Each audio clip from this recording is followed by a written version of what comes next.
March 24, 1945. Over the outskirts of Berlin, Oberleutnant Franz Kulp, a German jet ace with 10 victories, was flying a Messerschmitt Me 262. Also over Berlin that day was Captain Roscoe the 100th.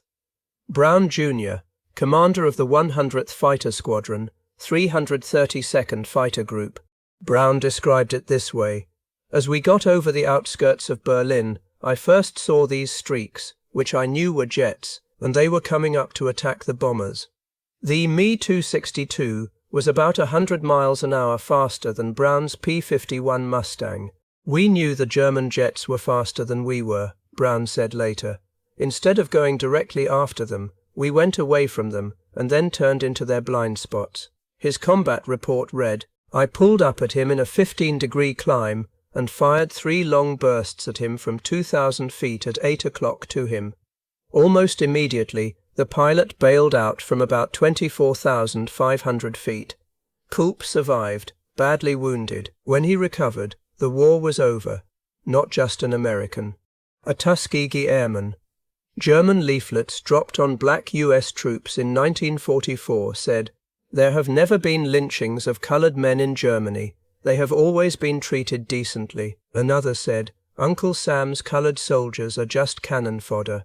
The propagandists' declared goal was desertion and surrender, not conversion to Nazism.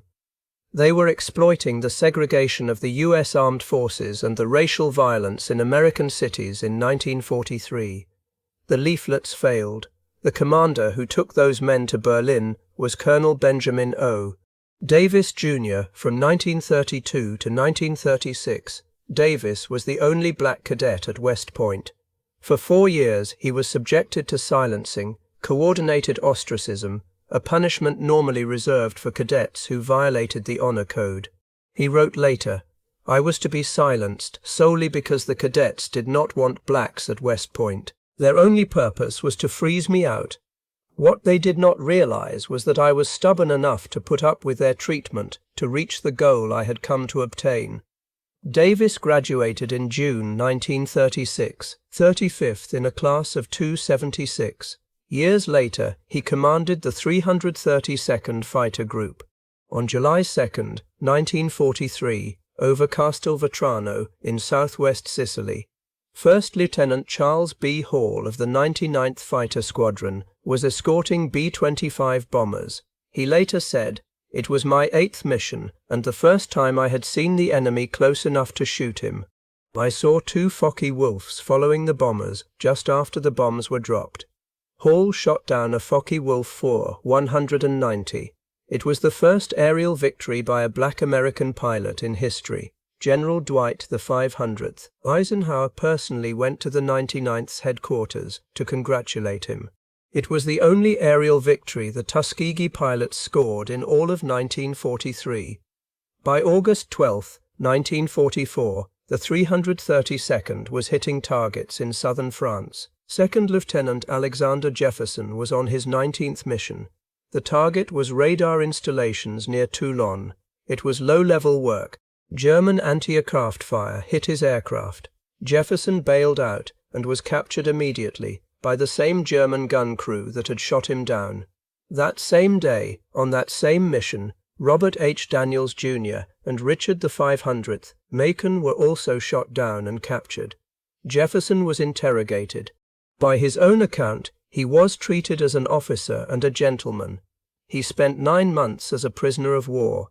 First at Starlog Luft 3, a Luftwaffe-run camp for Allied airmen. Then at Starlog 7th NUR near Moosburg, he was liberated by Patton's Third Army. One myth about the Tuskegee Airmen says they never lost a bomber under escort. That is not true. Dr. Daniel the 50th, Hallman of the Air Force Historical Research Agency, corrected it directly. At least 27 bombers under Tuskegee Airmen escort were shot down by enemy airplanes. The Tuskegee Airmen destroyed 112 enemy aircraft in the air and about 150 on the ground. They flew 179 escort missions. 84 were killed in all. 32 were captured as prisoners of war. On March 24, 1945, The 15th Air Force launched its longest mission up to that time. The target was a tank factory in Berlin. Colonel Davis and the 332nd Fighter Group escorted the bombers all the way in. From Brandenburg-Brest, near Berlin, Jagdgeschwader 7 Nowotny sent up about 30 Mi-262s. That was the fight in which Franz Kulp bailed out of his jet, 1 Mi-262 down. Elsewhere in the same fight, 2nd Lieutenant Charles V. Brantley saw 2 jets that, in his words, appeared to be coasting as I saw no indication of power. He fired several bursts on the ship that was in front of me from dead astern. He followed the target down, observing hits on the fuselage. Then he saw it go down in flames. The pilot was Oberleutnant Ernst Werner. Werner did not survive. 2 Mi-262s down. Then came First Lieutenant Earl R. Squirrel Lane.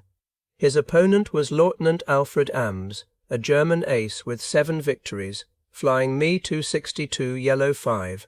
Ams came in on a 30-degree dive across the bomber formation. Lane made a 30-degree deflection shot from 2,000 feet using the new K-14 gun sight in a hard left turn. Lane's report said, "I fired 3 short bursts and saw the plane emitting smoke. A piece of the plane, either the canopy or one of the jet orifices, flew off. A bullet tore away Ams's oxygen mask. He bailed out at 17,000 feet, came down in a tree, broke his kneecap, and never fought again." Lane climbed and circled the place where the jet went down. He saw a crash and a puff of black smoke, 3 German jets in one day. The 332nd received the Distinguished Unit Citation. 8 days later, on Easter Sunday, April 1st, 1945, the 332nd was over Austria. 7 P-51s were escorting B-24s towards St. Pölten. They passed over the Luftwaffe base at Wels at about 5,000 feet. Someone called out that 4 German fighters were below. It was bait. Harry T. Stewart Jr., of the 301st Fighter Squadron, described what followed. The sky filled with at least another dozen fighters bearing Luftwaffe insignia. Stewart later said, "It was a heck of a fight. It seemed as if Jerry was all over the sky that day. I guess I was just lucky." He shot down 3 Focke-Wulf 190 D9s in one combat. On the 3rd, Stewart recalled, "I sneaked up on the 2 guys, and I hit them both. It was just at that time I looked round, and my God, there was this 190 on my tail." The Americans claimed 12 German aircraft that day. 3 Tuskegee P-51s were shot down. One of the pilots was 2nd Lieutenant Walter Peyton Manning. Manning had flown 50 missions.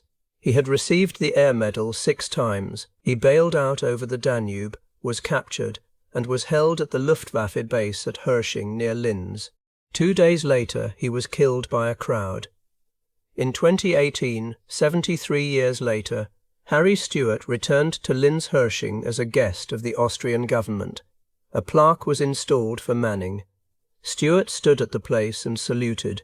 Alfred Ams, the Mi-262 pilot shot down by Earl Lane, lived until March 2010.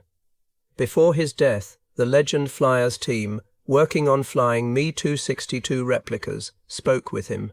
According to the project's account, he wanted to see an Mi-262 fly again, and he wanted to meet some of the Tuskegee Airmen who had flown the Mustangs against the Mi-262s. Alexander Jefferson came home in mid-1945, aboard the RMS Queen Mary. He walked down the gangplank wearing an Army Air Corps officer's uniform.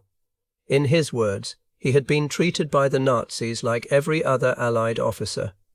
Then, on the dock, a white U.S. Army sergeant divided the men, whites to the right, and for the others he used the word that was used in the South and sent them left.